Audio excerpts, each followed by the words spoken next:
আসসালামু আলাইকুম বন্ধুরা, সেরার সাথে রান্না করে সবাইকে স্বাগতম। আমি আবারও চলে আসলাম নতুন একটা ভিডিও নিয়ে।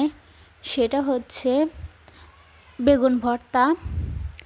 বেগুন ভর্তা এর আগেও আমি একটা ভিডিওতে ছাড়ছিলাম, সেটা হলো কালো বেগুন আর এটা হলো সাদা বেগুন। সাদা বেগুন বা আমরা ঢপ বেগুন যেটাই বলে থাকি। আমার কাছে তো বেগুন ভর্তাটা ভালো লেগেছে, তাই ভাবলাম আপনাদের সাথে শেয়ার করা যাক। এইখানে একটা বেগুন কেটে নিয়েছি পিস পিস করে, এইভাবে কেটে নিতে হবে বেগুনটা ভর্তা করার জন্য। এখন বেগুনগুলো ভেজে নিতে হবে। একটা কড়াইতে প্যান বসিয়ে তেলটা গরম হওয়া পর্যন্ত অপেক্ষা করে, গরম হয়ে আসছে তখন আমি বেগুনগুলো সবগুলোই দিয়ে দিয়েছি একে একে। এখন বেগুনগুলো ভালো করে ভেজে নিতে হবে।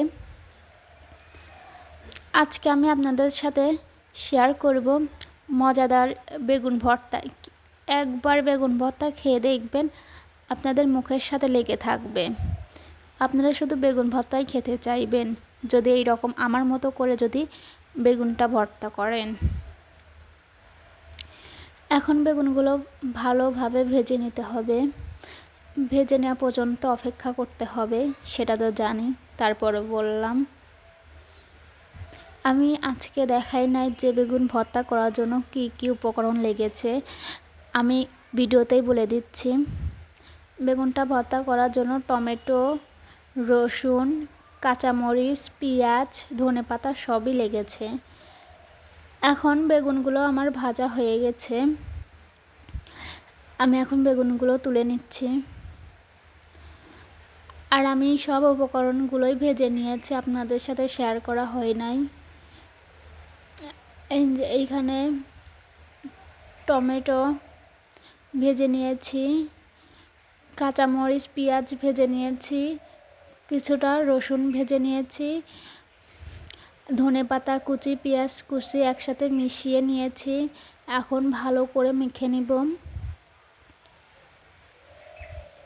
ভালো করে মেখে নিতে হবে।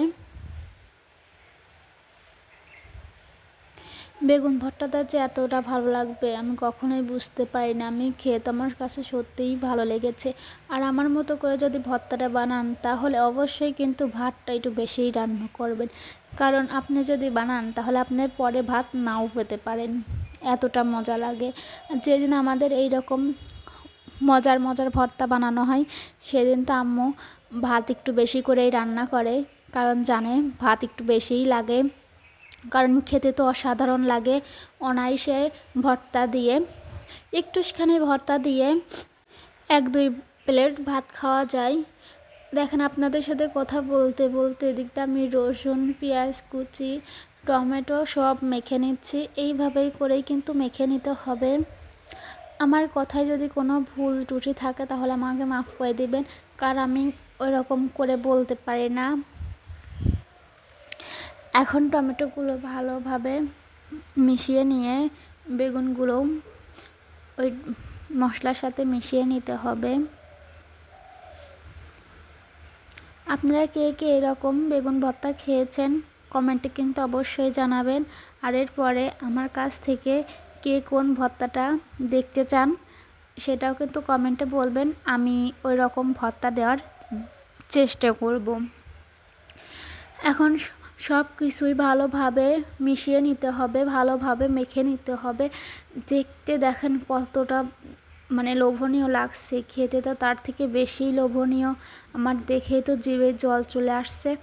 দেখতে যে এতটা মজা লাগছে, কি বলবো, মনে হচ্ছে এখন আমি খেয়ে ফেলি। এই রকম মজার মজার যদি ভর্তা পাওয়া যায় তাহলে তো আর কোনো কথাই থাকে না। গোশ মাছ সবার হার মানায় যদি এরকম মজার মজার ভর্তা থাকে। আমার কাছে তো ভর্তা খুবই পছন্দের একটি খাবার। আর কার কার ঝাল ঝাল ভর্তা পছন্দ সেই কিন্তু এরকম ভর্তাটা বানিয়ে নিতে পারেন, আপনাদের কাছে অনেক ভালো লাগবে আশা করছি। আজকে আমি এই পর্যন্তই শেষ করছি, দেখা হবে অন্য কোনো নতুন ভিডিও।